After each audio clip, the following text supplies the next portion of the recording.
کہ خشیہ ان یتخذ مسجدن، کہ کہیں ایسا نہ ہو کہ نبی کریم صلی اللہ علیہ وسلم کی قبر باہر بنائی جائے، لوگ عبادت گاہ بنا لیں، لہذا آپ کو حجرہ عائشہ کے اندر دفن کیا گیا۔ ایک وجہ تو یہ ہے آپ کو وہاں دفن کرنے کی۔ اب کوئی آدمی چاہے کہ مجھے میرے گھر میں دفن کر دیا جائے، قطعاً جائز نہیں ہے۔ کوئی آدمی اپنے گھر میں دفن نہیں کیا جا سکتا، مر جائے تو اسے مسلمانوں کے قبرستان میں دفن کرنا چاہیے، گھر میں نہیں۔ نبی کی قبر ان کے حجرے میں گھر میں اس وجہ سے بنائی گئی خشیہ ان یتخذ مسجدن، اس ڈر سے کہ کہیں آپ کی قبر کو عبادت گاہ نہ بنا لیا جائے۔ یہ معاملہ ایسے ہی رہا، حجرہ عائشہ مسجد سے الگ تھی، حجرہ عائشہ مسجد سے الگ تھا اس وقت۔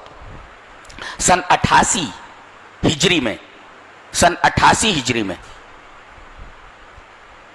عبد الملک نے حجرہ عائشہ کو مسجد میں شامل کر لیا۔ اس وقت کوئی صحابی زندہ نہیں تھا، نہیں تو اعتراض کرتا کہ یہ غلط ہے، حجرے کو الگ رکھا ہے، قبر کو الگ رکھا جائے، مسجد کو الگ رکھا جائے۔ اس نے حجرہ عائشہ کو توڑ کر کے قبر کو مسجد میں کر دیا۔ علامہ البانی رحمہ اللہ نے مدینہ کے علماء کو اور سعودی حکومت کو یہ پیغام دیا کہ یہ جو نبی کریم صلی اللہ علیہ وسلم کی قبر مسجد میں آ گئی ہے، شمالن اور جنوبن ایک دیوار کھینچ دی جائے، اس دیوار کی وجہ سے مسجد قبر سے الگ ہو جائے، ایسا کرو۔ اب اگر قبر مسجد میں آ گئی تو اب کیا کیا جائے؟ کیا کیا جائے؟ قبر کو ہٹا دیا جائے؟ کیا کیا جائے؟ نہیں، قبر کو بھی نہیں ہٹایا جائے گا اور مسجد کو بھی نہیں گرایا جائے گا، بلکہ تفصیل انہوں نے یہ کی ہے کہ مسجد نبوی کا ثواب یہ ہے کہ کوئی اگر خانہ کعبہ میں نماز پڑھے تو ایک نماز 1,00,000 نماز کے برابر، مسجد نبوی میں کوئی پڑھے تو ایک نماز 1,000 نماز کے برابر، بیت المقدس کے اندر کوئی پڑھے تو 500 نمازوں کے برابر، 250 نمازوں کے برابر ایسا۔ تو اب اگر کوئی آدمی اس مسجد کے اندر نماز نہیں پڑھتا تو یہ فضیلت تو نبی کریم صلی اللہ علیہ وسلم کی موت سے پہلے کی ہے، تو آدمی مسجد نبوی کے اندر نماز کی فضیلت سے محروم ہو جائے گا۔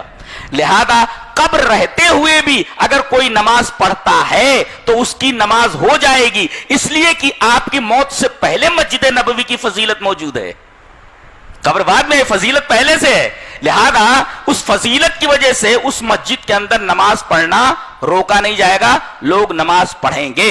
اب سعودی حکومت کو چاہیے کہ وہ الگ کرتی ہے کیا نہیں کرتی، وہ اس کا اپنا مسئلہ ہے۔